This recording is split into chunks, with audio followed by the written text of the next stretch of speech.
স্বাগতম সবাইকে আজকে ক্লাসে। তো আজকে ক্লাসে আমরা মূলত আলোচনা করব অধ্যায় ৭ কালীন সারির যে সিকিউ গুলা আছে বা যে ধরনের সিকিউ গুলা আসে এখান থেকে কি ধরনের ম্যাথ গুলা এখানে আমরা করলেই এখান থেকে বোর্ড কোশ্চেন গুলো কমন পাবো। সেই ধরনের সেই লক্ষ্যে আমরা আজকে ক্লাসটা করাবো। ঠিক আছে? তো পাশাপাশি কোনো বেসিক কোয়েশ্চেন যদি বা কনফিউশন থাকে তাহলে আমাকে জিজ্ঞেস করবা। আমি সেটার উত্তর দিব। তো এই অধ্যায়টা সবচাইতে সহজ একটা অধ্যায়। এই অধ্যায় থেকে পরীক্ষায় একটা প্রশ্ন অবশ্যই থাকবে। তো মোটা কথা ম্যাম মেইনলি বলতে গেলে আমরা মেইন পয়েন্টে গেলে এখানে ৩ টা ম্যাথ আছে। এই ৩ টা ম্যাথ করলে মূলত এটা হয়ে যায়। তো আমরা ম্যাথগুলো আলোচনা করব প্লাস বোর্ড কোয়েশ্চেন গুলা দেখায় দিব। দেখব যে বোর্ড কোয়েশ্চেন সবগুলো কমন পড়ছে কিনা, হ্যাঁ? পাশাপাশি কোনো কনফিউশন থাকলে আমি আলোচনা করব। ঠিক আছে? তাহলে আমরা এখন স্ক্রিনে একটা প্রশ্ন দেখতে পাচ্ছি। প্রশ্নটা একটু যদি পড়ে দেখি। কি বলেছে যে ২০১৭ সালে একটা প্রশ্ন। বাংলাদেশে একটি কোম্পানি আন্তর্জাতিক বাজারে জনপ্রিয়তা অর্জনের লক্ষ্যে বা ব্যবসা পরিচালনা করে আসছে। ব্যবসার সফলতা পর্যবেক্ষণের জন্য ব্যবসায়িক তথ্য সংরক্ষণ ও বিশ্লেষণ করে। এরূপ একটি তথ্য নিম্নরূপ। কি তথ্য দেওয়া আছে একটু খেয়াল করো। সাল দেওয়া আছে। যে ২০০৭ সাল, ৮ সাল এভাবে করে বিভিন্ন ২০১৫ সাল পর্যন্ত ডেটা দেওয়া আছে। আর প্রতি বছরে কি পরিমাণ মুনাফা হয়েছে সেটা দেওয়া আছে। তারপর বলা হয়েছে কি প্রতিষ্ঠানটি ২০১৭ সালে $৭০,০০০ মুনাফা অর্জনের লক্ষ্য নির্ধারণ করে। তো এটা হচ্ছে আমাদের একটা ডেটা। এটা কালীন শাড়ি তো বুঝে যাচ্ছে কালীন শাড়ি। তো আমাদের ক তে কি বলেছে কালীন শাড়ি কাকে বলে? হুম? তো কালীন শাড়ি কাকে? তাহলে এই অধ্যায়ের অধ্যায়ের নামই হচ্ছে কালীন শাড়ি। তো কালীন শাড়ি জিনিসটা কি? কালীন শাড়ি মানে হচ্ছে কালীন শাড়ি। তাহলে এখানে কাল বলে একটা কথা আছে, কাল। কাল মানে হচ্ছে কি? সময়। তাই না? আর সময় ইংলিশ কি? টাইম। তাহলে আমরা যদি এটা ইংলিশটা দেখি, এটা ইংরেজি অর্থ হচ্ছে time series data. Time series data. বুঝা যাচ্ছে? তো যেই ডাটার সাথে একটা টাইম বা সময় সম্পর্কিত থাকবে, সেটাকে আমি কি বলবো? কালীন সারি বলবো। তো যেকোনো তথ্য যদি সময়ের সাপেক্ষে আমরা হিসাব করি, সময়ের সাথে হিসাব করি, এ ধরনের তথ্যকে আমরা কি বলবো? কালীন সারি বলবো। তো কালীন সারির সংজ্ঞাটা কি? কালীন সারির সংজ্ঞাটা হচ্ছে সময়ের সাথে সম্পর্কিত। সময়ের সাথে এই শুনতে পাচ্ছ কিনা দেখো, আমাকে একটু বলবা। এই জিনিসটা বুঝো কিনা? যে কালীন সারি কাকে বলে? সময়ের সাথে সম্পর্কিত যেকোনো সংখ্যাত্মক তথ্য বিন্যাসকে কালীন সারি বলে। শর্তটা কি? সময়ের সাথে সম্পর্কিত হইতে হবে। তাহলে তুমি যদি হিসাব করো যেমন এখানে দিল ২০০৭ সালে তার মুনাফাটা দিল। তাহলে সময়ের সাথে সে মুনাফাটা এখানে এড করছে। কি করছে? মুনাফা। তো মুনাফার একটা বৈশিষ্ট্য। সেটা সময়ের সাথে আমরা হিসাব করছি। তাহলে আমরা যদি বলি যে প্রতি বছর কি পরিমাণ ধান উৎপাদন হচ্ছে বা একটা কলেজ থেকে প্রতি বছর কি পরিমাণ A+ পাচ্ছে বা একটা কলেজে কি পরিমাণ প্রতি বছর কি পরিমাণ শিক্ষার্থী অ্যাডমিশন নিচ্ছে। তো সবকিছুই আমি যাই হিসাব করি না কেন সেটা যদি সময়ের সাথে হিসাব করি তাহলে সেটা কারেন্ট শেয়ারিং। ক্লিয়ার? কনফিউশন আছে কিনা বলো? ক্লিয়ার। ওকে। তাহলে সময়ের সাথে সম্পর্কিত যেকোনো সংখ্যাত্মক তথ্য বিন্যাসকেই কালীন সারি বলে। এক লাইনে একটা ডেফিনিশন এটা পারবা। তাহলে সময়ের সাথে সম্পর্কিত যেকোনো সংখ্যাত্মক তথ্য বিন্যাসকেই কালীন সারি বলে। ক্লিয়ার? ওকে। জি স্যার। তাহলে এখন এই কালীন সারি বিভিন্ন ধরনের হতে পারে। এটা টেনডেন্সি বা এটা যে ট্রেন্ড অ্যানালাইসিস আমরা করি। তো কালীন সারি যে তথ্যগুলা ওগুলো বিভিন্ন কারণে চেঞ্জ হইতে পারে, তাই না? তো ওগুলো আমরা মেজার করি। তো এখানে আমরা যদি সিকিউটা একটু দেখি, আমরা মূলত সিকিউকে বেস করে আগাবো।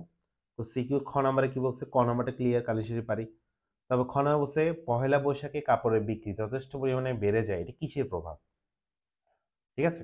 দেখবা যে আমরা পহেলা বৈশাখে হঠাৎ করে কাপড়ের চাহিদা বেড়ে যায়। মানুষ নতুন পাঞ্জাবি কিনে। অথবা কোনো একটা উৎসবকে কেন্দ্র করে কিন্তু এটা বেচাকেনি বেড়ে যায়। তো আমরা যদি একটু এভাবে চিন্তা করি যে ধরো কাপড়ের বাজার। পুরা বছরটাতে কাপড়ের একটা দোকান থেকে হিসেব নিছি যে আপনার বছরের জানুয়ারি মাসে কি পরিমাণ সেল হয়, যে ফেব্রুয়ারি মাসে কি ধরনের সেল হয়, এরকম যদি আমরা ডেটাগুলো নিই, ডেটাগুলোকে যদি গ্রাফে বসাই, তাহলে আমরা দেখব তার ডেটাগুলা জানুয়ারি, ফেব্রুয়ারি যেমন হোক আস্তে, আস্তে একটা সময় গিয়ে পিক হয়। বছরে একটা টাইমে গিয়ে তার সেল খুব ভালো হয়। তো সারা বছর এত না হলেও বছরে একটা টাইমে কি হয়? পিক হয়ে যায়। তো পিক কেন হয়? তুমি যদি একটু খেয়াল করে দেখো, দেখবা যে ওই পিক টাইমে যে মাসগুলো দেখাচ্ছে, ওই মাসগুলোতে নিশ্চয়ই কোনো অনুষ্ঠান বা কি ছিল? রিচুয়াল ছিল। মানে কোনো উৎসব ছিল। যেমন ধরো রোজার ঈদ, যেমন ধরো পূজা, হ্যাঁ, যেমন ধরো পহেলা বৈশাখ এরকম কোনো না কোনো কি ছিল, উৎসব ছিল। তো উৎসবকে কেন্দ্র করে ওখানে বিক্রি বেড়ে গেছে। তাহলে আমরা ডেটার মধ্যে একটা কি ধরতে পারি, একটা প্যাটার্ন দেখতে পাই। তো এই ধরনের প্যাটার্ন গুলোকে আমরা কি বলি, ঋতুগত ভেদ বলি। তো এরকম আরো কয়েকটা প্যাটার্ন আছে, আরো কয়েকটা প্যাটার্ন আগে এটা বুঝছো কিনা দেখো।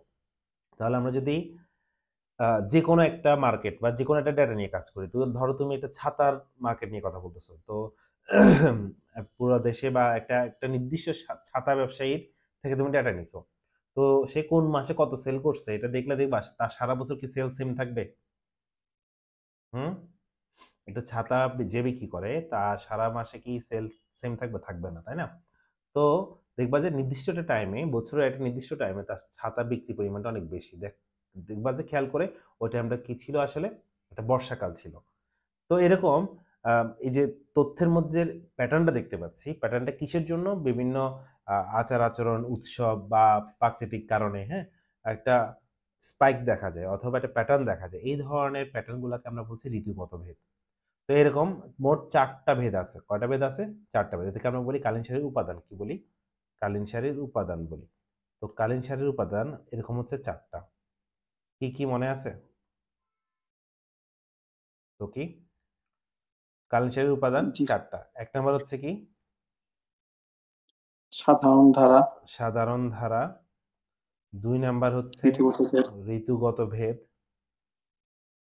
ঋতুগত ভেদ যেটা ওই যে বললাম, বিভিন্ন অনুষ্ঠান বা উৎসবের জন্য ওখানে কি করবে? একটা প্যাটার্ন দেখা যাবে। তারপর হচ্ছে কি? চক্রক্রমিক হ্রাস চক্রাকার। বৃদ্ধি। চক্রক্রমিক হ্রাস বৃদ্ধি। মানে ১ম এ বাড়ে, তারপরে একটা সময় গিয়ে আবার কমে, তখন আবার বাড়ে। মানে একটা ব্যবসায়িক, এটা এই ব্যবসায়িক ডেটাতে বেশি হয়। চক্রক্রমিক হ্রাস বৃদ্ধি। লাস্ট হচ্ছে কি? অনিয়মিত ভেদ। অনিয়মিত ভেদ, যেটা প্রাকৃতিক দুর্যোগ, হ্যাঁ? বিভিন্ন অপ্রত্যাশিত অ্যাক্সিডেন্টাল কোনো কিছু। যেমন ধরো হঠাৎ করে একটা ফ্যাক্টরি খুব ভালো, আ হঠাৎ দেখতেছি আমরা একটা ফ্যাক্টরি ভালো লাভ করতেছে, লাভ করতেছে, লাভ করতেছে। হঠাৎ করে দেখলাম যে ১ বছর সে খুব লস করে ফেলছে।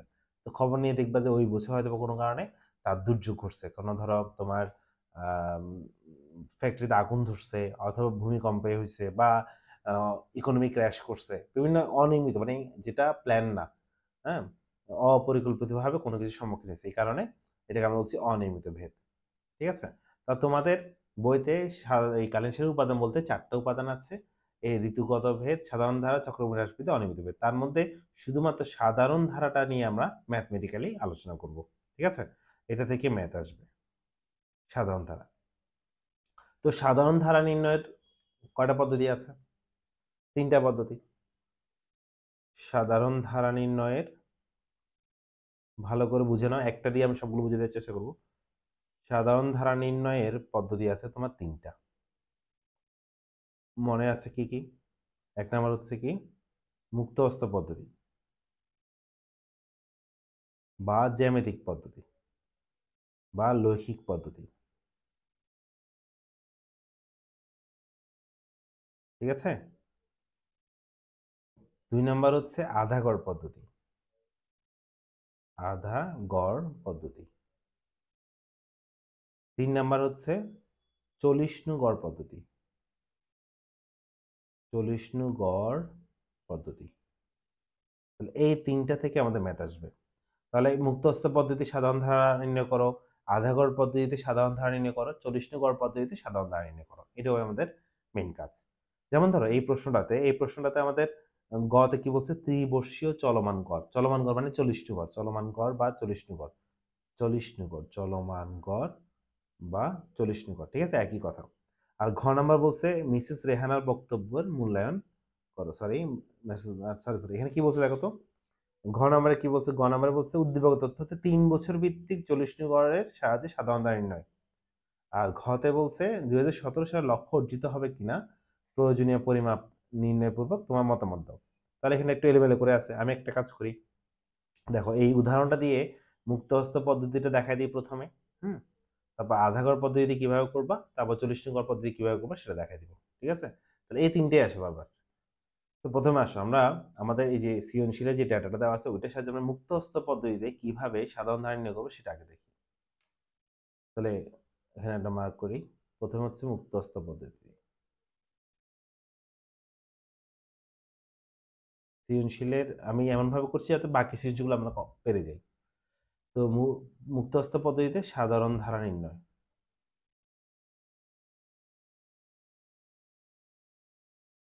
একদম সোজা।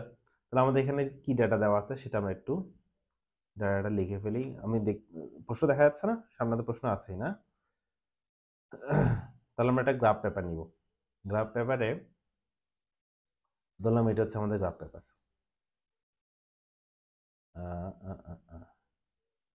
ওকে, এটা হচ্ছে আমাদের গ্রাফ পেপার, যার এদিকে থাকবে এক্স অক্ষ, এক্স অক্ষে থাকবে সময়, আর ওয়াই অক্ষে থাকবে কি বাকি যে বৈশিষ্ট্যটা আছে সেটা।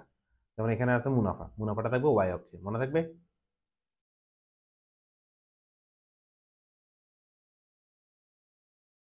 সিম্পলি এটা গ্রাফ নেবেন, গ্রাফে এটা এঁকে দিবেন, কাজ শেষ। গ্রাফে এঁকে এখানে স্টেপলার করে দিবা। সর্বোচ্চ এখানে লিখতে পারো যে সাধারণ মুক্তস্থ ক্ষেত্রে লিখছি, হেডিং তো লিখাই আছে। তো ডাটাগুলো বসাই। তাহলে আমাদের এখানে সময় কত? 2007 থেকে 2015 পর্যন্ত। এখানে আমরা একটু দাগ দিই, সমান ডিস্টেন্সে দাগ দিবা। হ্যাঁ, 2007 গ্রাফ পেপার, এটা অবশ্যই গ্রাফ পেপার করতে হবে। 2008, 2009, 2010, 2011, 2012, 2013, 2014 এবং 2015। যত বছর দেওয়া থাকবে তত পর্যন্ত করব। তো মুনাফাটা দেখি, মুনাফা 10 থেকে সর্বোচ্চ কত? 52 পর্যন্ত। তাহলে আমরা এখানে এমনভাবে করব যাতে করে সবটা থাকে। 10, 20, 30, 40, 50, 60। ঠিক আছে, গ্রাফ পেপার এটা বসাবেন। বসাবেন। এবার কাজটা কি? এবার কাজ হচ্ছে সিম্পলি আমরা প্রতি বছরে কি পরিমাণ মুনাফা, শুনতে পাচ্ছ? প্রতি বছর কি পরিমাণ মুনাফা, এই বরাবর গিয়ে আমি এটা ডট বসাবো। যেমন 2007 সালে মুনাফা হচ্ছে 10, তাহলে আমি 2007 বরাবর গিয়ে, এই যে 2007 বরাবর গিয়ে উপরে উঠে 10 বরাবর গিয়ে এটা ডট দিব। ডট দিচ্ছি, এই যে এখানে ডট দিলাম। এটা বুঝছো তো কি?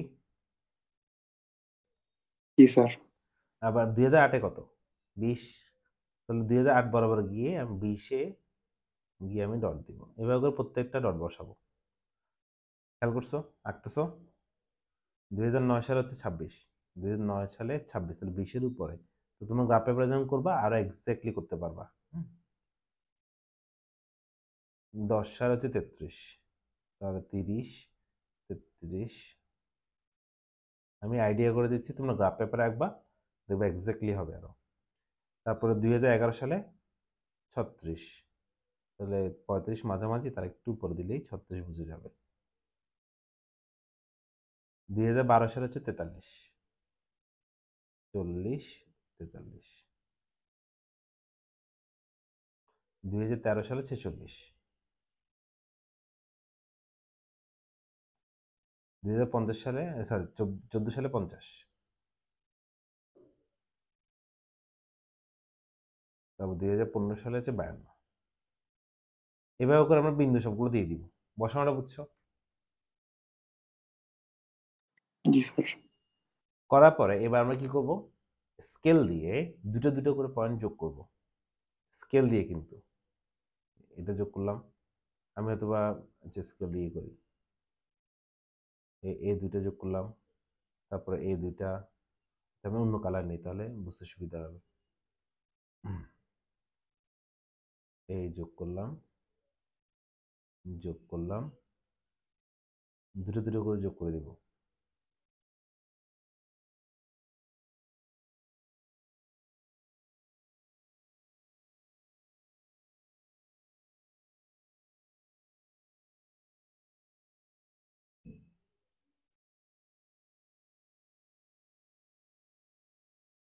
এই শেষ। এত বুঝছো? জি স্যার। এটা হচ্ছে মুক্তস্থ পদ্ধতি। এখন সাধারণ ধারণা নির্ণয় করতে হবে না, আই মিন আমাদের ট্রেন্ডটা বুঝতে হবে, এটা কি আদৌ মুনাফাটা কি বাড়তেছে কিনা, ওভার দ্য ইয়ার কি বাড়তেছে না কমতেছে। এক্সাক্টটা বুঝতে হবে। তো এটার জন্য আমরা কি করবো, একটা মোটামুটি ধারণা পাওয়ার জন্য বক্ররেখা থেকে তো ধারণা পাওয়া যায় না, তো আমরা কি করবো, একটা স্ট্রেট লাইন ড্র করবো মাঝামাঝি করে আন্দাজে। তুমি দেখেই বুঝতেছো এটা কিন্তু আপওয়ার্ড, তাই না? মুনাফাটা বাড়তেছে, তাই না? তো মোটামুটি আমরা একটা গেস এমন ভাবে আঁকবো যাতে করে আমরা অ্যাকচুয়াল যে ট্রেন্ডটা, যে ঝোঁকটা, এটা আমি বুঝতে পারতেছি যে বাড়তেছে। সেটা বোঝার জন্য আমি কি করব, মোটামুটি ঠিক মাঝখান করে একটা রেখা নিলাম। ঠিক আছে? এটা যেহেতু আন্দাজ করে রাখবা, এক একজনের একরকম হবে, বাট এটা কি হবে, বুঝে যাবে যে এটা আদৌ কি বাড়তেছে কি বাড়তেছে না। তাহলে এখানে তারপর আমরা স্যার লিখে দেব। হ্যাঁ, বলো। স্যার 2007 থেকে হুম 15 পর্যন্ত যে ডট দুইটা আছে ওটা হুম। যদি কানেক্ট করে দিই তাহলে কি ওটা না না না না, মানে এটা করা সাধারণ যাবে দ্বারা হবে? না, এটা করা যাবে না, আমরা গেস করে দিব, মানে মোটামুটি সবগুলা মাঝামাঝি করে। তুমি আচ্ছা, বলতেছো যে কি, যে আমি একদম সহজ সিম্পল কি করবো, এইটা আর এটা যোগ করে দিব, তাই তো? এটা ভাবতেছো, তাই তো? তো এইটা যদি জি করি স্যার। তখন এটা কি সবগুলা, মানে সবগুলার কাছাকাছি দিয়ে গেছে, একটু দূরে করে গেলো না? হুম। তো আমি এমন ভাবে আঁকবো যাতে করে এটা মোটামুটি সবগুলো বিন্দুর কাছাকাছি দিয়ে দেয়, যেমন দেখো, এই দেখো, যাচ্ছে না? আগেরটা থেকে এটা বেটার না? জি স্যার। হুম। কিন্তু এটা আঁকার উদ্দেশ্য কি, মানে ট্রেনটা বোঝা, যে অ্যাকচুয়ালি আমি ট্রেনটা বুঝতেছি কিনা। হুম। আমি একটা বিন্দু দিই নাই, 2015 সালে যে 52 সেটা দিই নাই, এখানে 52 হবে।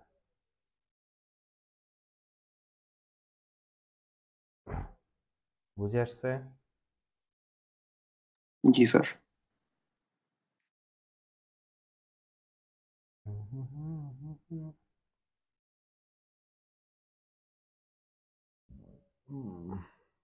দাঁড়া, আমি এটা কমপ্লিট করে দিই। 52 এখানে হবে, দেন এবার যোগ করে দিব। এবার আমরা একটা রেখা আঁকবো, কেমন, এই যে মনের মাঝখান দিয়ে।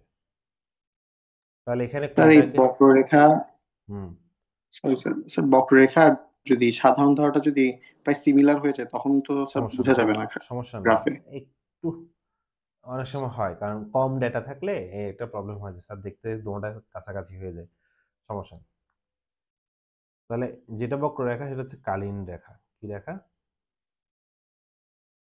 কালীন রেখা। আর তুমি এখন যেটা আঁকছো গেস করে, এটাই তো হচ্ছে সাধারণ ধারা রেখা, মানে তুমি অ্যাকচুয়ালি এটা ট্রেনটা বুঝতে চাচ্ছ, এটা ওভার দ্য ইয়ার কেমন যাচ্ছে আমি জানতে চাচ্ছি। তাহলে এটা হচ্ছে সাধারণ ধারা রেখা,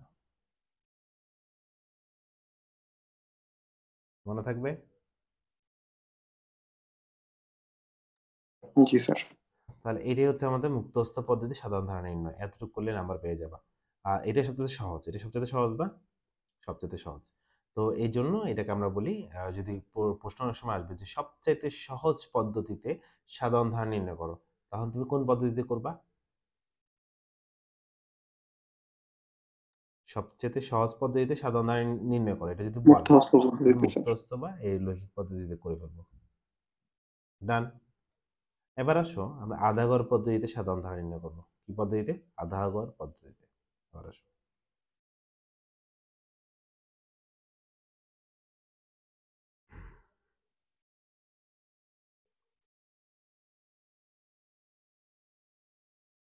একই ডাটা ইউজ করে আমরা আধা গড় পদ্ধতি শিখে নিই।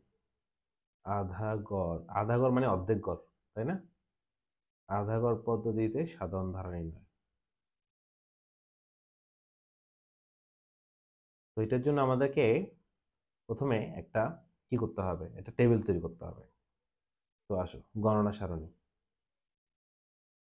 গণনা সারণী আমরা ইউজ করব।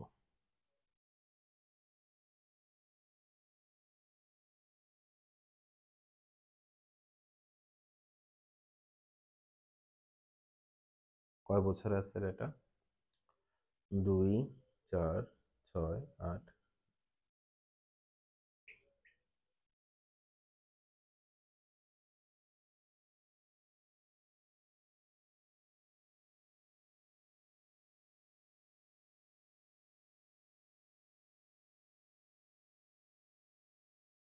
তাহলে এটা হচ্ছে সাল,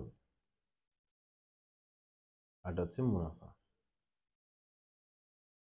2007 থেকে শুরু হবে, 2007, 2008, 9, 10, 11, 12, 13, 14, 15 আর লাগতেছে না। এরপরে ওগুলো আমরা ডিলিট করে দিই, মুছে দিই।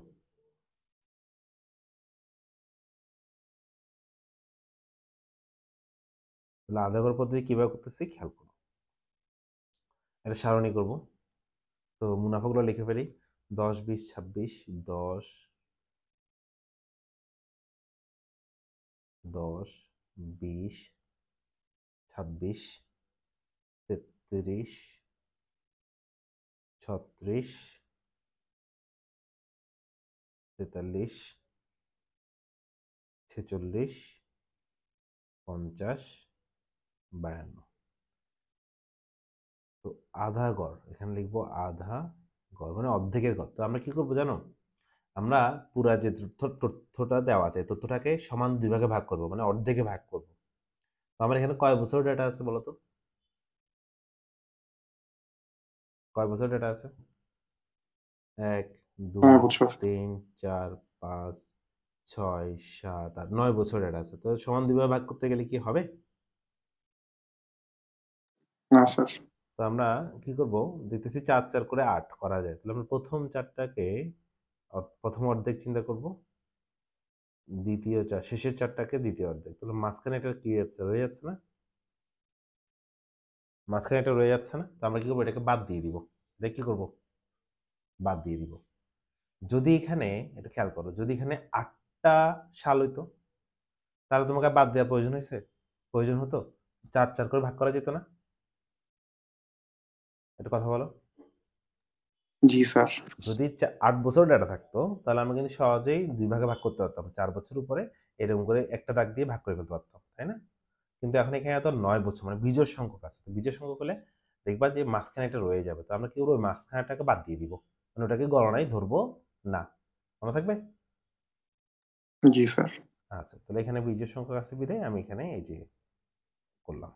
এই আমরা এই যে লাল দাগ দিচ্ছি, তোমার তো খাতে তো লাল দাগ দিবা না, কালোই দিবা, পেন্সিল দিয়ে দিবা। তবে এটা ধরবা না, এটা গণনায় ধরবা না। তাহলে আমরা প্রথম অর্ধেক পেয়েছি, নিচের অর্ধেক পেয়েছি। আমরা এখন কি করব, এই প্রথম অর্ধেকের মুনাফার গড় বের করব। প্রথম অর্ধেকের মুনাফার গড় বের করবা, চলো। তো প্রথম অর্ধেকে কি আছে, এই যে 10, 20, 26, 33 এগুলো যোগ করে 4 দিয়ে ভাগ করো, গড় বের করতে হবে। তো বের করো, 10 যোগ 20 যোগ 26 যোগ 33 ভাগ 4, 22.25 22.25। 25। ঠিক আছে? তাহলে 22.25 ঠিক বসাবো কোন বরাবর? এই যে কোন বরাবর বসে একটু খেয়াল করো। 2008 আর 2009 হ্যাঁ, মাঝখানে। মাঝামাঝি। এই 4 বছরের মাঝামাঝি বসাবো। ঠিক আছে? একদম মাঝামাঝি। এটা কিন্তু খুব ইম্পর্টেন্ট, তাই না? এরপর আবার নিচের যে 4 বছর আছে সেটার আমরা গড় বের করব।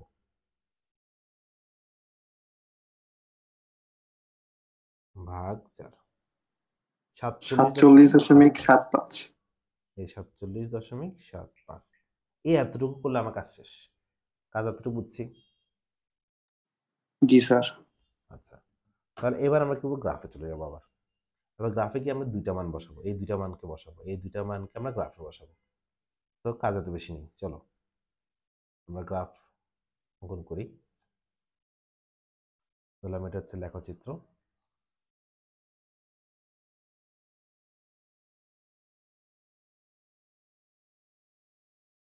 এক্স অক্ষ, এটা ওয়াই অক্ষ। তাহলে আমরা কি করবো, এখানে বছরগুলো দিব, 2007, 2008, 2009, 2010, 2011, 12, 13, 14, 15 আর নেই।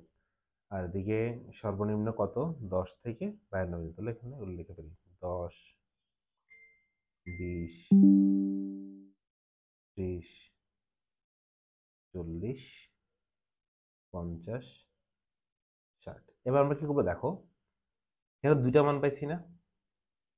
22.25 কোন বরাবর বসাবো এটা খেয়াল করো। 2008 এবং 9 এর ঠিক মাঝ বরাবর গিয়ে আমি কত বসাবো? 22.25 বসাবো। আর 25 নিয়ে 25 এই যে দশমিকের পর 25 এটা কিভাবে বসাবো? আন্দাজ করে বসে দিবা। এক্সাক্ট হইতে হবে না, আন্দাজ করে বসাবা। তাহলে 22 এর একটু উপরে, 22 এর একটু উপরে দিয়ে দিলাম। তো কোন বরাবর বসাবা? 2008 থেকে 9 এটার মাঝামাঝি দেখো। এই 2008 আর 9 এর মাঝামাঝি এই জায়গা বরাবর আমি উপরের দিকে 20, 22 একটু উপরে দেবো। ঠিক আছে? গেস করে নিলাম। বুঝতে পারবো? 8 এবং 9 এর মাঝামাঝি দিতে হবে। তাহলে আমরা গেস করে এখানে একটা বিন্দু দিলাম। এরপরে আরেকটা গড় পেয়েছি না? পরের অর্ধেকের গড় 37.75 এটা হবে 2013 আর 14 এর মাঝামাঝি। 2013 আর 14 এর মাঝামাঝি। তো 2013 আর 14 ঠিক মাঝামাঝি গিয়ে আমরা উপরে উঠবো এরকম 40, 45, 47 তো একটা গেস করে আমরা দিব। গ্রাফে কিন্তু গেসটা আরো অ্যাকুরেট হবে। তাহলে এই দুইটা বিন্দু, এই যে দুইটা মান বসালাম, বুঝছি? জি স্যার। আচ্ছা, তাহলে এইটা এবার আমি কি করব? স্কেল দিয়ে সুন্দর করে যোগ করে দিব দুইটা বিন্দুকে। স্কেল দিয়ে সুন্দর করে যোগ করে দিব। ঠিক আছে? পারফেক্টলি যোগ করে দিবা। একটু সামনে পিছে বাড়াই দিবা। আমি তো আচ্ছা আগে দুটো যোগ করি তারপর বাড়াই দিব। দিলাম।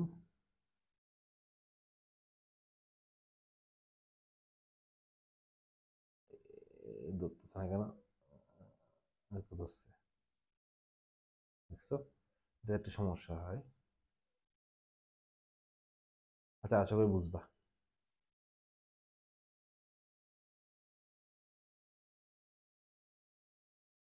মোটামুটি হ্যাঁ? আচ্ছা মোটামুটি এটাই। তোমরা স্কেল দিয়ে করলে আরো ক্লিয়ার করতে পারবে। এতটুকু যদি করো আধা ঘর পদ্ধতিতে সাধারণ ধারণা করা শেষ। তাহলে দেখো আগেরটাতে তুমি এটা গেস করে দিছিলা। লাল লাল দাগটা তুমি গেস করে রাখছিলে। এখন আর গেস করতে হচ্ছে? আন্দাজ করে করতে হচ্ছে না? একদম একটা মান পাই গেছো। তাহলে এখন এটা কিন্তু সবারটা সেম হবে, তাই না? ওকে? তাহলে আধা ঘর পদ্ধতিতে আঁকতে বললে আমরা এতটুকু করবো, শেষ। বুঝছি? জি স্যার। তাহলে একটু ক্লিয়ার করে নাও আবার। তাহলে এই যে এখানে যদি বিজোড় সংখ্যক থাকে তাহলে মাঝখানেরটা আমরা হিসাবে আনবো না। আর জোড় সংখ্যক বছর থাকলে দুই ভাগে ভাগ করে ফেলবো। কোনো কিছু বাদ দেওয়ার প্রয়োজন হবে না। মনে থাকবে? জি স্যার। আচ্ছা এবার দেখো এই যে আমরা সিকিউটা দেখতে পাচ্ছি সেটাতে কি বলছে 2017 সালে আহ, কি বলছে $70,000 মুনাফা ওরা ধরছে। তো আদৌ কি পসিবল কিনা? তো 2017 সালের ডাটা কি আমাকে দেওয়া আছে? না স্যার। নাই, তাই না? তো 2017 সালে যদি ডাটা না দেয়া থাকে তাহলে এরকম যদি আমার কিছু বলে, যেমন ধরো তোমার এখানে কিন্তু ওই যে সৃজনশীলে ঘ নাম্বারে দেখো কোথাও আধা ঘর পদ্ধতি বলে নাই, বলছে 2017 সালে লক্ষ্য অর্জিত হবে কিনা, এরকম একটা কথা বলছে। তাহলে এরকম যদি কোনো ফিউচারের কোনো কিছু তোমার থেকে জানতে চাই তাহলে তুমি সেটা করবা আধা ঘর দিয়ে। কোন পদ্ধতিতে করবা? আধা ঘর পদ্ধতিতে করবা। ঠিক আছে? মনে থাকবে? তো পরীক্ষায় প্রশ্নে সরাসরি আধা ঘর বলাও থাকতে পারে, বলা থাকলে তো ধরতেই পারবা। আর যদি বলা না থাকে এরকম একটা নির্দিষ্ট একটা মান বলে দেয় যে 2016 সালে কত, 2017 সালে কত হইতে পারে, এরকম এমন একটা ইয়ার দিয়ে দিল যেটা আমাকে দেয়া নাই, সামনে কোন একটা ইয়ার দিছে, বের করতে বললে কোন পদ্ধতিতে করব? আধা ঘর পদ্ধতিতে করব। কিভাবে করব? দেখো সিম্পল। ধরো আমরা এখন ওই এই ঘ নাম্বারটা সলভ করতেছি। 2017 সালটা আসলে 70 লক্ষ হবে কিনা সেটা আমরা জানতে চাচ্ছি। তো আমরা কি করব দেখো, আগে আধা ঘর রাখবো। মানে তখন আমরা এই এই এতটুকু পর্যন্ত করার পরে আমরা কি করবো জানো? রেখাটা আঁকার সময় রেখাটা একটু বড় করে আঁকবো, একটু বাড়াই দিব। হ্যাঁ, আঁকার সময় রেখাটা একটু বাড়াই দিব। আমার এটা বারবার অ্যাঙ্গেল হয়ে যাচ্ছে, তাই না? তা হচ্ছে না। আচ্ছা একটু বাড়াই দিব। খেয়াল করছো? আগের মতোই বাড়াই দিচ্ছি। কেন বাড়াই দিচ্ছি? কারণ আমি এখন কি করবো, এই যে 2000 এদিকে তাকাও, নিচের দিকে দেখো 2015 আছে তো, 16-17 পর্যন্ত যাব। যে 2017 সালটা বের করতে বলছে, 2016 বললে আমি 2016 পর্যন্ত বলতাম। 2017 এবার আমি কি করব, এই 2017 থেকে একটা দাগ টানবো, খাড়া দাগ, যেটা আমার ওই যে কালীন রেখা সাধারণ ধারা রেখাটাকে ছেদ করবে। করছে না? তো এই ছেদ করার জন্য কিন্তু বাড়াই দিছিলাম। যদি 2018 বলতো কি করতাম বলো তো? আরো বাড়াইতাম না? 2018 বললে জি স্যার। তাহলে এরপর দেখো 2017 সাল থেকে আমি একটা রেখা টানছি, সেটা আমার আম, একটা বিন্দুতে ছেদ করছে। দেখো আমার সাধারণ ধারা রেখাকে একটা বিন্দুতে ছেদ করছে। এবার আমি কি করব, সেখান থেকে এবার এক্স অক্ষের সমান্তরাল করে এদিকে একটা দাগ টানবো, একদম সোজা। খেয়াল করবে এত সোজা হয়। তো করলাম।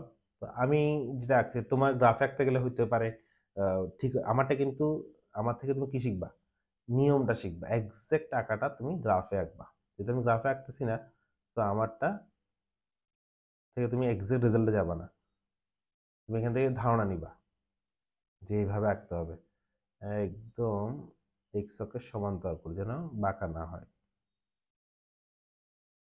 ওকে, ধরলাম।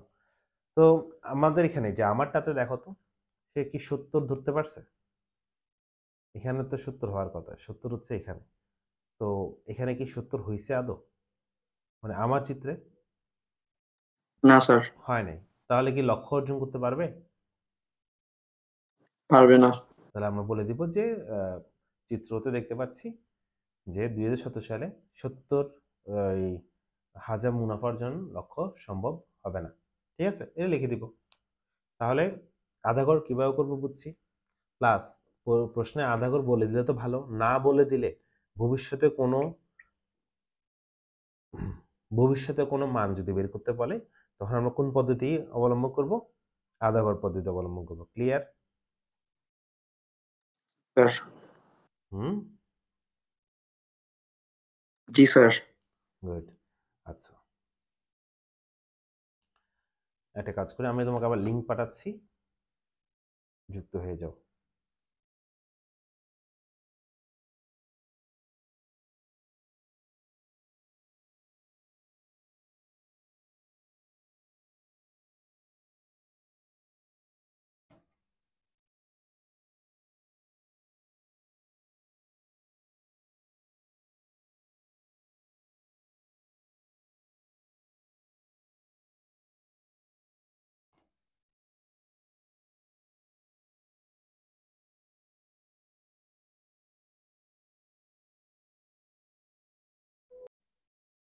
ঠিক আছে, আমরা এখন যেখানে বুঝলাম যে আধাঘর পদ্ধতিটা কখন ব্যবহার করতে হয়, প্রশ্নে ডিরেক্ট বলে দিলেও আধাঘর পদ্ধতি করা যায়। আর প্রশ্নে যদি ভবিষ্যতের কোনো মান বের করতে বলে, তখন আমরা আধাঘর পদ্ধতিতেই করব। ঠিক আছে, যেমন এখানে 2017 সালে 70,000 মুনাফা লক্ষ্য অর্জিত হবে কিনা, এটা আমরা এখানে ডিসিশনটা দিয়ে বলতে পারছি। এবার আমরা দেখব 40 নং গড়। হ্যাঁ, 40 নং গড়ের সাহায্যে সাধারণ ধারা নির্ণয়। তো চলো, 40 নং গড়ের সাহায্যে 40 নং গড় বা চলমান গড় কথাটা একই। 40 নং বা চলমান গড়ের সাহায্যে সাধারণ ধারা নির্ণয়।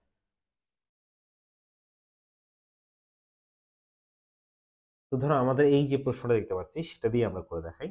তো এই ক্ষেত্রে তোমাকে 40 নং গড়ের বেলায় বলবে 3 বর্ষীয় 40 নং গড়, 4 বর্ষীয় 40 নং গড়, বছর উল্লেখ করে দিবে। তো এই বছরটা উল্লেখ করে দিলে, যে 3 বছর বললে 4 বছর বললে কোথায় চেঞ্জ করব, এটা একটু লক্ষ্য করা আমি বলে দিব। তাহলে প্রশ্নটা বলবে 3 বর্ষীয় 40 নং গড়, যেমন আমাদের এই উদ্দীপকের গ নাম্বারে বলেছে উদ্দীপকের তথ্য হতে 3 বছর ভিত্তিক 40 নং গড়ের সাহায্যে সাধারণ ধারা নির্ণয়। কয় বছর ভিত্তিক? 3 বছর ভিত্তিক। ঠিক আছে, এরকম প্রশ্ন উল্লেখ করে দিবে। 4 বছর ভিত্তিক বলতে পারে, 5 বছর বলতে পারে। ঠিক আছে, তো এটার জন্য আমরা প্রথমে কি করবো, গণনা সারণী তৈরি করবো। গণনা সারণী।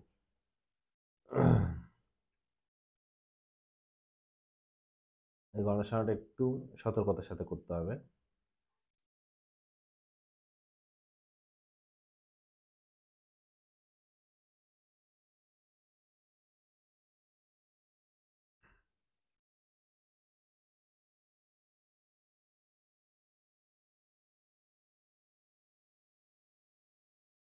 তিনটা কলাম করলেই যথেষ্ট। বইতে 4টা কলাম 5টা কলাম দেওয়া আছে, দরকার নেই, তুমি 3টা কলাম করবা।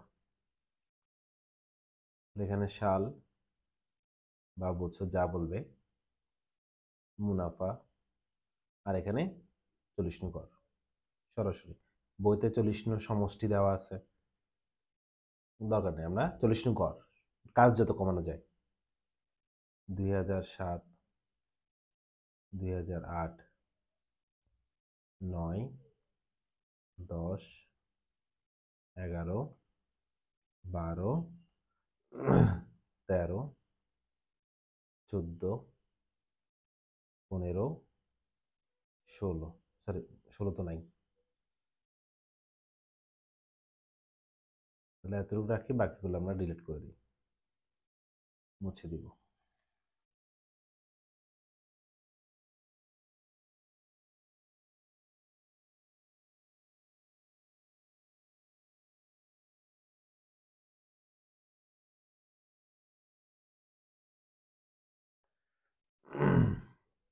মুনাফাগুলো লিখে ফেলি।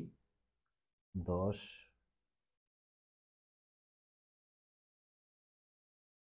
10, 20, 26, একটু ক্যালকুলেটরের সাথে নিয়ে বসো। 33, 36, 43, 46, 50 আর 52। দেখো, তাহলে আমরা ধরলাম 3 বছর ভিত্তিক 40 গড় বের করবো। এই প্রশ্ন যেটা বলছে সেটা 3 বছর ভিত্তিক। তাহলে আমরা কি করব, প্রতিবার তিনটা বছর নেব। কয়টা বছর নেব? 3টা বছর। তো প্রথমে আমরা ধরো এই 3 বছরের ডাটা নিব, এই 3 বছর। কেন 3 বছর নিচ্ছি? কারণ আমাকে 3 বছর ভিত্তিক বলছে, ঠিক আছে? তো এই 3 বছরের মুনাফা গড় করে বসাবো। তাহলে এখানে গড় কত হয়? 10 যোগ 20 যোগ 26, 18.67। 18.67। এইটা বসবে কোন বরাবর? মাঝামাঝি। 3 বছরের ঠিক মাঝে কে আছে? 2007, 8, 9 ঠিক মাঝে আছে কি 8 না? এই 8 বরাবর বসবে। এটা খুব মানে সেনসিটিভ। এটা যদি বসাতে ভুল করো তাহলে কিন্তু আনসার ভুল আসবে। তাহলে প্রথমটাতে কোনো মান আসে নাই, খালি থাকবে। এরপরে কি করবো আমরা? পরের 3টা বছর নিব। এরপরে 1 বছর নিচে নেমে পরের 3টা বছর। তাহলে প্রতিবার এক ঘরে করে নিচে নামবো, তবে 3 বছর 3 বছর করে যাব, ঠিক আছে? পরেরটাতে যাই।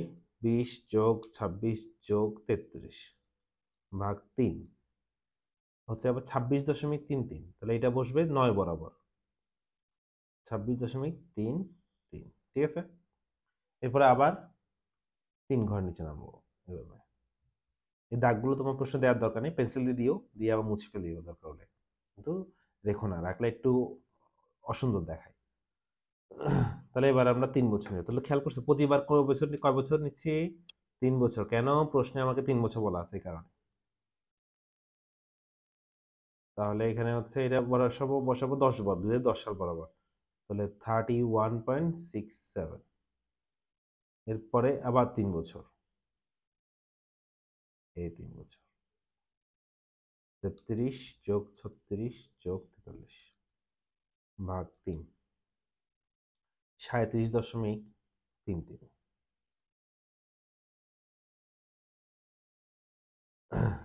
এবার আবার 3 বছর, এই 3 বছর।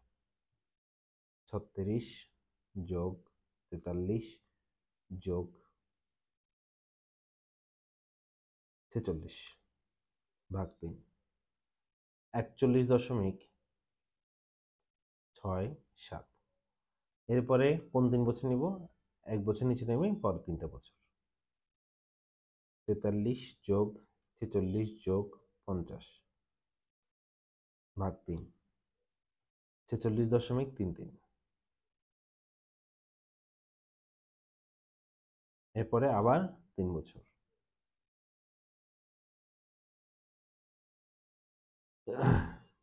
46, 50, 52 ভাগ 3, তাহলে 49.33। তাহলে শেষেরটা আমি পাবো না, কারণ শেষের জন্য আমার আর বছর নেই। প্রথমটা শেষটা পেলাম না, শেষ। এতটুকু কাজ আমার ক্যালকুলেশন করা শেষ, ঠিক আছে? বুঝছি? জি স্যার। আচ্ছা, এবার আমরা কি করবো? গ্রাফে যাব। গ্রাফটা, এটা গ্রাফ পেপার নিব।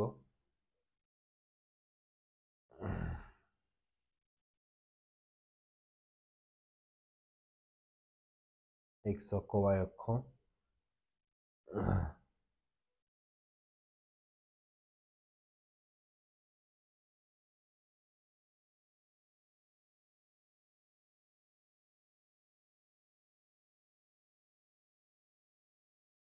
2007, 2008, 2009, 10,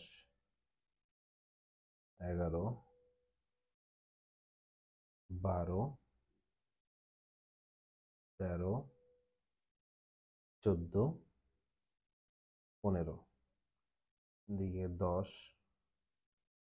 20, 30, 40, 50। আমরা এবার কি করব, অনেকটা মুক্তহস্ত পদ্ধতির মতো। মুক্তহস্ত পদ্ধতিতে কিরকম করছিলাম, যে এইগুলার সাপেক্ষে যে 2010 2 7 কত 10, 2008 কত 20, এগুলো বসাইছিলাম, তাই তো? এবার এইগুলো আমরা বসাবো না। এবার কি হবে, এই শুধুমাত্র এই মানগুলো বসাবো, এই মানগুলা, ঠিক আছে? এই যে বছরের বিপরীতে গিয়ে গিয়ে বসাবো, বছরের বিপরীতে গিয়ে গিয়ে বসাবো। যেমন ধর 2008 সালে কত বসাবো, 18.67। 2008 সাল বরাবর গিয়ে 18.67, এই মোটামুটি নিচে এইভাবে এই যে বসিয়ে দিলাম। তারপর 2019 সালে কত, 2009 সালে, 2009 সালে হচ্ছে 26.33, 2009 সালে 26.33, 20, 25, একটু উপরে গেলে 26.33। ওকে, গেস করে দিবেন, এক্সাক্ট তো আর পাবো না, আন্দাজ করে দিব। 2010 সালে বসবে 31.67, 10 সালে 31.67, 32-এর কাছাকাছি আর কি। তারপরে হচ্ছে 2011 সালে বসবে 37.33, 37.33, মাঝখানে গেলে 35, তার উপরে গেলে 37। 2012 সালে কত বসে, 41.67, 12 সালে বসবে 41.67, বুঝতেছি? 13 সালে জি 46.33, 13 সালে 46.33, এই 46 অর্ধেকের একটু উপরে। আর 14 সালে হবে 49.33, আর 15 সালে কিন্তু আমরা কোনো মান পাই নাই। এই এবার আমরা আগের মতো কাজ কি করবো জানো, দুটো দুটো করে যোগ করে দিব, এই দুটো দুটো করে যোগ করে দিবে স্কেল দিয়ে। আমি ফ্রি হ্যান্ডে করতেছি, তোমরা স্কেল দিয়ে করবা। এই শেষ। এটা হচ্ছে তোমার 40 নং গড়ের সাহায্যে সাধারণ ধারা নির্ণয় করা হয়ে গেল, বুঝছি? জি স্যার। স্যার এইটাই কি স্যার সাধারণ ধারা? হ্যাঁ, ঠিক আছে। এটার সাথে তুমি মুক্তস্থ পদ্ধতিটা অ্যাড করো, হ্যাঁ, সেটা হয়ে যাবে কালীন রেখা। যে মুক্তস্থ পদ্ধতিটা এরকম ছিল, দেখবা, হ্যাঁ এরকম কেউ করে, না করলেও কোনো সমস্যা নেই, কেমন? তো যেটা বলছে তুমি শুধু সেটাই আঁকো, নাম্বার পুরোটাই পাবা। তাহলে এটা হচ্ছে 3 বছর ভিত্তিক 40 নং গড়। এখন একটু খেয়াল করো, ভালো করে মনোযোগ দাও। প্রশ্নে যদি কখনো বলে যে 40 নং গড় নির্ণয় করো, শুধুমাত্র কি বলে, প্রশ্নে বলবে 40 নং গড়, তাহলে শুধু টেবিলটা অঙ্কন করবা, শুধু টেবলটা। আর যদি বলে 40 নং গড়ের সাহায্যে সাধারণ ধারা নির্ণয় করো, তখন গিয়ে তুমি কি করবা, গ্রাফটা অঙ্কন করবা, ঠিক আছে? বুঝতে পারছি জি এতটুকু? স্যার। আচ্ছা, এবার দেখো, যদি আমাকে 4 বছর ভিত্তিক বলতো, 4 বছর ভিত্তিক এত বোঝা হয়েছে, 3 বছর ভিত্তিক করছি। তো 3 বর্ষীয় এখানে সুন্দর লিখে দিলে আরো ভালো। এখানে যদি আমরা লিখি 3 বর্ষীয় 40 নং গড়, জিনিসটা আরো সুন্দর হবে। 3 বর্ষীয় 40 নং গড়, 3 বর্ষীয় 40 নং গড়। আচ্ছা, যদি 4 বছর বলতো, তখন আমি কি করতাম জানো? এখানে যে 3 বছর করে নিছিলাম, তখন কয় বছর করে নিতাম? 4 বছর করে নিতাম, ঠিক আছে? তখন নিতাম 4 বছর করে করে। যেমন ধর আমি একটা এক্সাম্পল দেখাই বোঝার সুবিধার্থে। তখন নিব এই যে প্রথম 4 বছর। এই প্রথম 4 বছরের গড় যেটা আসবে সেটা বসাবো কোন বরাবর? এই যে মাঝ বরাবর বসাবো। মনে থাকবে? সেটা 2008 এবং 9 এর ঠিক মাঝখান বরাবর বসবে। যেমন গ্রাফে বসানোর সময়ও আমি 2008 এবং 9 এর মাঝামাঝি বরাবর গিয়ে বসাবো। মনে থাকবে? জি স্যার। কোনো কনফিউশন আছে? এটা হয়ে গেলে এরপর না আবার স্যার। 4 বছর। তাহলে ডিপেন্ড করবে আমাকে কয় বছর ভিত্তিক বলছে। আমাকে যত বছর ভিত্তিক বলবে আমি ততটা বছর নিয়ে গড় করব। সিম্পল কথা। তবে শুধু সাবধান রাখতে হবে, যে গড়টা পাবো সেটা আমি যে কয়টা বছর নিয়েছি তার ঠিক মাঝখান বরাবর বসবে। এটা খুব সেনসিটিভ, হ্যাঁ? এটা খুব সেনসিটিভ। এটা আবার অনেকে ভুলে যায়। বারবার বলতেছি। মাঝখান বরাবর বসাবে। বসালে জিনিসটা ক্লিয়ার। ঠিক আছে? তাহলে এইটাই হচ্ছে মোটামুটি আমাদের এই চ্যাপ্টারের আলোচনার বিষয়। বুঝতে পারছো? তাহলে আমরা বোর্ড কোশ্চেন গুলো দেখবো এবার। ঠিক আছে? এবার আমরা দেখবো যে এই যে আমরা ম্যাথগুলো করলাম এগুলার বাহিরে কোনো কিছু আসে কিনা। বোর্ড কোশ্চেনটা আমরা যদি একটু দেখি, আমরা বোর্ড কোশ্চেনটা লক্ষ্য করি। আমি একটু বোর্ড কোশ্চেনটা বড় করে দিই। দেখো আমরা যা যা আলোচনা করছি এগুলার বাহির থেকে কিছু আসে কিনা বোর্ড কোশ্চেনে, সেটা আমরা একটু আলোচনা করব।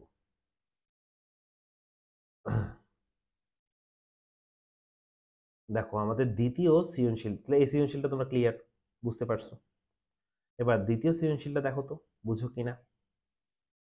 এই যে 2017 বোর্ডে যেটা 2017 সালে যেটা আসছে, আশুলিয়া একটি জ্যাকেট রপ্তানিকারক কোম্পানির প্রতি বছর উৎপাদিত জ্যাকেটের সংখ্যা দেওয়া আছে। এটি কালীন শাড়ি, জ্যাকেটের সংখ্যাটা এবার সময়ের সাথে দেওয়া আছে। কালীন শাড়ি কাকে বলে বুঝছি। কালীন শাড়ি মডেল দুইটা, যোজন মডেল আর গুণন মডেল। জাস্ট 3-4টা লাইনে পড়ে নিবা। যেখানে উপাদানগুলো গুণ সম্পর্কে থাকে সেটা গুণন মডেল, আর যেখানে যোগ সম্পর্কে থাকে সেটা হচ্ছে যোজন মডেল। তারপর বলছে উক্ত তথ্য থেকে 3 বছর ভিত্তিক 40 নং গড় নির্ণয় করো। জাস্ট গড় নির্ণয় করতে বলছে। ঠিক আছে? তুমি চাইলে গ্রাফও আঁকতে পারো, বাট শুধুমাত্র টেবিলটা আঁকলেও নাম্বার পাবা, যেহেতু গড় নির্ণয় করতে বলছে। তো কেউ যদি বলে আমি রিস্কে যাবো না, আমি টেবিলও আঁকবো, গ্রাফটা যদি আঁকতে পারি গ্রাফও এঁকে ফেলবো, ওকে, কোনো সমস্যা নেই। তারপর ঘ নাম্বার বলছে মুক্তহস্ত রেখা পদ্ধতি সাধারণ দ্বারা ব্যাখ্যা করা এবং 2017 সালে জ্যাকেট উৎপাদনের পরিমাণ প্রাক্কলন করো। তাহলে এখানে দুইটা কথা বলছে, একটা হচ্ছে মুক্তহস্ত পদ্ধতিতে আঁকবো, প্লাস আবার 2017 সালে যে জ্যাকেট উৎপাদন করতে বলছে সেটা তাহলে আমরা কি করবো, সেটা আমরা কোন পদ্ধতিতে করবো, সেটা করবো আমরা আধা গড় পদ্ধতিতে। তা তুমি একই গ্রাফের মধ্যে, যেমন ধরো এখানে তুমি দেখতে পাচ্ছ এখানে এই যে আধা গড় পদ্ধতি যেটা আছে না, এটাতেই তুমি কি করবা, আধা গড় পদ্ধতিতে এই কাজটাও করবা, আবার সাথে মুক্তহস্ত পদ্ধতিতে যে যোগ করে দিবা। ঠিক আছে? জাস্ট সবগুলো বসায় ডট ডট করে যোগ করে দিবা। তারপর আবার আধা গড় পদ্ধতিতে দাগটা টানবা, বাড়ায় দিয়ে 2017 পর্যন্ত নিয়ে সেখান থেকে এই ডিসিশনটা দিয়ে দিবা। তাহলে একই গ্রাফের মধ্যেই মুক্তহস্ত পদ্ধতিও করবা, আবার আধা গড় পদ্ধতির সাহায্যে 2017 সালের উৎপাদনটাও বের করে ফেলবা। ঠিক আছে? নতুন কিছুই না। গেল। এবার পরের প্রশ্নটা একটু দেখি, দেখো তো বাহির থেকে কিছু আসে কিনা। যেমন ঘ নাম্বারটা, এখানে এখানে ঘ নাম্বার কি বলছে, আধা ঘর পদ্ধতি সাধারণ ধারণ নির্ণয় করো, বলেই দিছে আধা ঘর পদ্ধতিতে পারবো। তারপর ঘ নাম্বার 3 বছর ভিত্তিক 40 নং গড় নির্ণয়, ধারা অঙ্কন করো, মন্তব্য করো। তো মন্তব্য কি, যে বাড়তেছে না কমতেছে, হ্যাঁ, প্রতি বছর বিক্রয় পরিমাণ বাড়ছে বা কমছে এটা বলবা। যদি ঊর্ধ্বমুখী হয় বাড়ছে, নিম্নমুখী হলে কমছে বলবা। কমেন্ট যত কম করা যায়, এত ডিটেইলে লেখার কিছু নেই, যত কম লিখবে তত ভালো নাম্বার পাবা, উল্টো বেশি লিখলে নাম্বার কমে যাবে। তারপর দেখো এখানে এখানে কি বলছে, 3 বছর ভিত্তিক চলমান গড় নির্ণয় করতে। 3 বছর চলমান ধারণা নির্ণয় করতে বলছে, গ্রাফ আঁকতে হবে 3 বছর ভিত্তিক। তারপর 2020 সালের মূল্য 80 টাকা হয় কিনা যাচাই করো। তাহলে 2020 সাল, তাহলে আছে 2017 সাল পর্যন্ত। তাহলে কোন পদ্ধতিতে নিতে হবে, আধা গড় পদ্ধতিতে আমরা বের করে ফেলবো এটা। ঠিক আছে? যারা ভালো করে এটা করছো, এটা একদম সবগুলো ইজি। এখানে কি বললো, যে আধা গড় পদ্ধতি সাধারণ ধারণা নির্ণয় করতে বলছে, এবং ঘ নাম্বার বলছে উদ্দীপকে কালীন শাড়ি সবচেয়ে সহজ পদ্ধতিতে কালীন রেখা ও সাধারণ ধারা একই রেখা উপস্থাপন করতে বলছে। তো সবচেয়ে সহজ পদ্ধতি হচ্ছে তোমার মুক্তহস্ত পদ্ধতি। এই মুক্তহস্ত পদ্ধতিতে আঁকবা, আঁকার পর একটা আইডিয়া করে একটা সাধারণ ধারা আঁকবা, সেটাই বলছে। ঠিক আছে? এটাও গেল। 19 সালটা দেখি কি বের করতে বলছে, 3 বছর ব্যাপী 40 নং গড়, 3 বছর ব্যাপী 40 নং গড় বের করতে বলছে। ক্লিয়ার? এরপর হচ্ছে উপযুক্ত পদ্ধতির সাহায্যে কারখানার উৎপাদন সম্পর্কে মালিকের দাবি। মালিক কি দাবি করছে, 2013 সালে উৎপাদন 60 টন হবে। তাহলে ওই যে আধা গড় পদ্ধতি। 2022 সাল কি বলছে, এখানে ত্রিবর্ষী চলমান গড় রেহানা মন্তব্য 2022 সালে 75 টাকা হবে, পারবো। দেখছো কত কমন পাওয়া যায়। 3 বছর ভিত্তিক 40 নং গড় 2023 সালের বাৎসরিক চাল উৎপাদন, আধা গড় পদ্ধতি। সহজ। এই সেটা কি বললো, 3 বছরই 40 নং গড়, সব বলতে পারি 3 বছরই 40 নং গড়ে আসতে, বা 4 বছর বললে পারবো। তারপর বলছে উপযুক্ত পদ্ধতির সাথে 2023 সালে সম্ভাব্য মুনাফা, ওই যে আধা গড় পদ্ধতিতে আমরা বের করবো। তারপরে 23 সালে এটা কি বললো, 3 বছর ভিত্তিক চলমান গড়, ওকে। আবার 2008 সাল, দেখছো সবগুলোতে বারবার ঘুরে ফিরে একই জিনিস এসে শেষ, আর কোনো কোশ্চেন নেই। ঠিক আছে? আশা করি আমরা পারবো। তাহলে আশা করি এই অধ্যায় থেকে তোমরা অবশ্যই একটা আনসার করবা। দেখতেই পাচ্ছ কত সোজা। তো স্যার যেই ম্যাথগুলো দেখাইছি এগুলো ভালো করে দেখো, দেখে আবার তুমি কয়টা নিজে ট্রাই করো, দেখবা একদম সহজে এই অধ্যায় থেকে একটা কমন পেয়ে যাবা এবং আনসারও করতে পারবো। অবশ্যই এটা আনসার করবো, আমি তোমাকে বলবো অবশ্যই আনসার করবা। ধন্যবাদ সবাইকে আজকে ক্লাসটা করার জন্য, সাথে থাকার জন্য ধন্যবাদ।